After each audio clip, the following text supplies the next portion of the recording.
नमस्कार दोस्तों, डेट है आज की 7 सितंबर 2020 और स्वागत है आपका फिल्म बूस्टर न्यूज़ डिस्कशन में।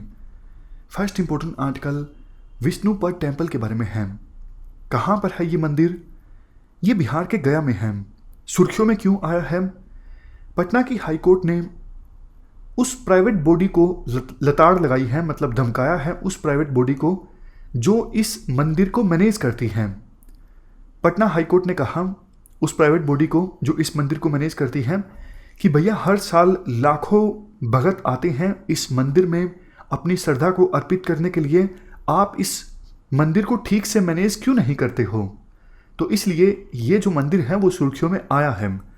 इस मंदिर के बारे में बेसिक जानकारी अगर हम डिस्कस करें, टेम्पल का ओरिजिन तो देखो अननोन है, मतलब पता नहीं कब जो टेम्पल है ओरिजिनेट होता है, बट विश्वास ये किया जाता है जो इंदौर की रानी थी अहिल्या बाई होलकर, इन्होंने अभी का ये स्ट्रक्चर जो है वो बनवाया था 1787 में। अभी स्ट्रक्चर ऑक्टागोनल है, मतलब मंदिर की अभी फिलहाल जो स्ट्रक्चर है उसमें 8 साइड्स हैं और ये टेम्पल गया बिहार में है जैसा हमने डिस्कस किया और फाल्गु रिवर के किनारे पर है।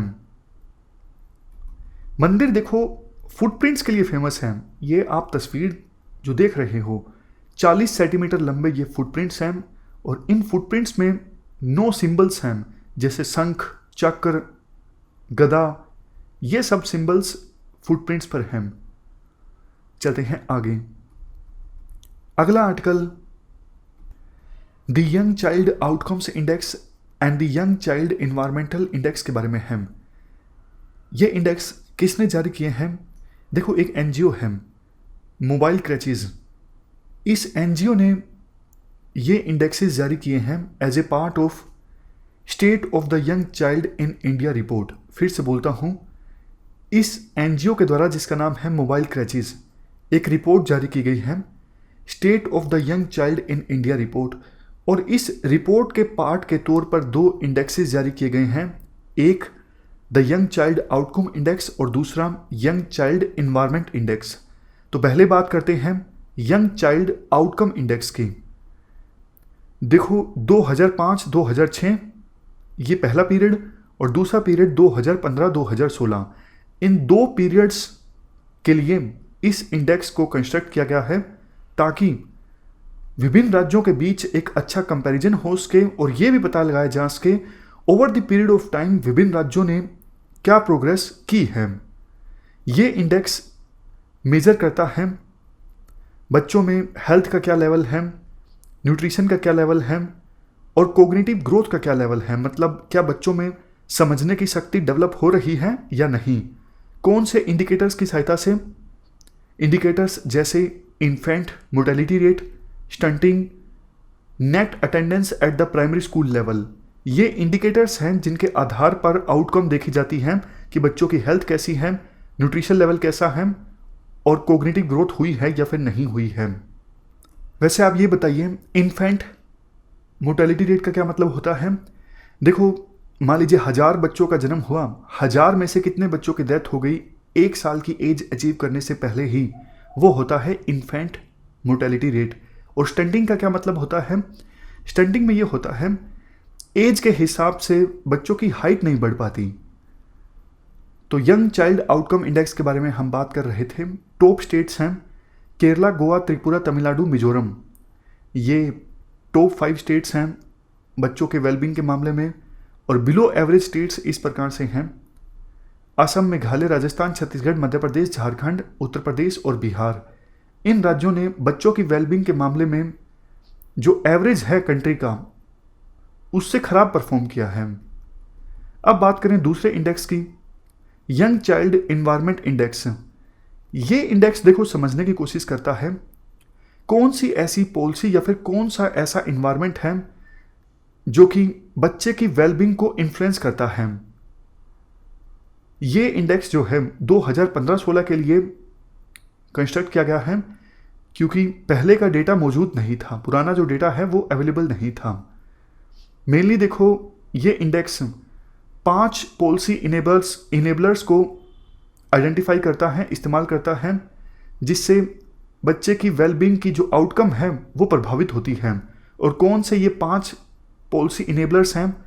सबसे पहले पॉवर्टी एलिवेशन। अगर देखो किसी परिवार में गरीबी नहीं होगी तो बच्चे की वेलबींग सुनिश्चित होगी, ये तो ऑब्वियस है। उसके बाद स्ट्रेंथनिंग प्राइमरी हेल्थ केयर, तीसरे नंबर पे improving education levels, next safe water supply, और सबसे लास्ट में प्रमोशन ऑफ जेंडर इक्विटी। तो ये 5 पॉलिसी इनेबलर हैं जो बच्चे की वेलबींग की आउटकम को इन्फ्लुएंस करते हैं। इस इंडेक्स में टॉप किया गया है केरला, गोवा, सिक्किम, पंजाब और हिमाचल प्रदेश के द्वारा। और बिलो एवरेज स्टेट्स हैं असम, मेघालय, राजस्थान, छत्तीसगढ़, मध्य प्रदेश, झारखंड, उत्तर प्रदेश और बिहार। ऑलमोस्ट वही स्टेट्स हैं, ये देखो, असम, मेघालय, राजस्थान, छत्तीसगढ़, मध्य प्रदेश, झारखंड, उत्तर प्रदेश और बिहार, सारे वही हैं। चलते हैं आगे। नेक्स्ट आर्टिकल यानोमामी पीपल के बारे में है। क्या कंटेस्ट है? एक आर्टिकल आया है यानोमामी पीपल के ऊपर कि 1980s के बाद से ही जो इलीगल गोल्ड माइनर हैं उनका अटैक, उनका ऑपरेशन झेला जा रहा है यानोमामी कम्युनिटी के लोगों के द्वारा। कौन है ये यानोमामी कम्युनिटी के लोग? ये देखो, नॉर्दर्न ब्राज़ील और नॉर्दर्न वेनेजुएला के रेन फॉरेस्ट एरियाज और माउंटेन्स में रहते हैं। सर्वाइवल इंटरनेशनल के अनुसार साउथ अमेरिका में ये लार्जेस्ट रिलेटिवली आइसोलेटेड ट्राइब है, मतलब सबसे बड़ी आइसोलेटेड ट्राइब है साउथ अमेरिका में यानोमामी। ये देखो, बड़े बड़े सर्कुलर हाउसेस में रहते हैं जिन्हें यानोस या फिर सेबनोस कहा जाता है। आप एक बार ये देखिए, ये जो बड़े बड़े सर्कुलर हाउसेस हैं इनको यानोस कहा जाता है। इनमें एक साथ 400 लोग रह सकते हैं। इनके फेमस कस्टम है कि जो शिकारी शिकार करता है वो खुद उस मीट को नहीं खाता है। और सोसाइटी देखो यानोमामी की काफ़ी ज़्यादा अच्छी होती है। अच्छी का मतलब कि डेमोक्रेसी काफ़ी ज़्यादा होती है, सभी लोग एक दूसरे को इक्वल समझते हैं, कोई चीफ नहीं होता और सभी जो डिसीजंस लिए जाते हैं वो लंबी डिस्कशंस और डिबेट्स के बाद सर्वसहमति से लिए जाते हैं। अब देखो, किसी सोसाइटी में इतनी इक्वलिटी हो तो उसे आप अच्छी ही कहोगे। हाँ, परफेक्ट तो कोई सोसाइटी नहीं होती है। Next article expansion of Kaziranga national park के बारे में है। क्या कंटेस्ट है? अभी देखो, काजीरंगा नेशनल पार्क का टोटल एरिया है 884 स्क्वायर किलोमीटर। असम गवर्नमेंट ने एक प्रपोजल को अप्रूवल दे दिया है 30.53 स्क्वायर किलोमीटर का और एरिया ऐड किया जाएगा ऑलरेडी काजीरंगा नेशनल पार्क का जितना एरिया है उसमें। तो काजीरंगा नेशनल पार्क न्यूज़ में है, बेसिक इन्फॉर्मेशन डिस्कस कर लेते हैं। असम में है, नेशनल पार्क डिक्लेयर किया गया था 1974 में। टाइगर रिजर्व यह है काजीरंगा नेशनल पार्क कब से? 2007 के बाद से ही। 1985 में UNESCO world heritage site declare किया गया था। बर्ड लाइफ इंटरनेशनल ने इम्पोर्टेंट बर्ड एरिया भी डिक्लेयर किया हुआ है काजीरंगा नेशनल पार्क को। यहाँ पे कौन कौन से मेन एनिमल्स मिलते हैं? देखो, सबसे ज़्यादा जो वन हॉर्न राइनो है वो यहीं पर मिलते हैं। इसके अलावा पार्क में एलिफेंट्स, वाइल्ड वाटर बुफेलोज और स्वैम्प डियर भी देखने को मिलते हैं।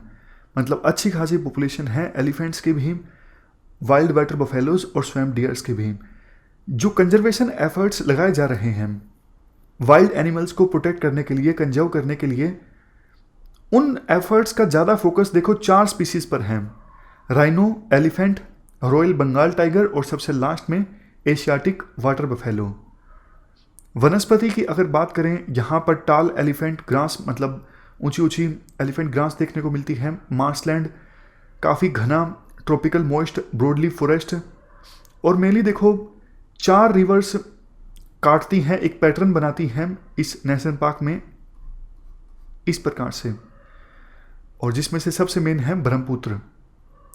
नेशनल हाईवे नंबर 37 इस पार्क से होके गुजरता है।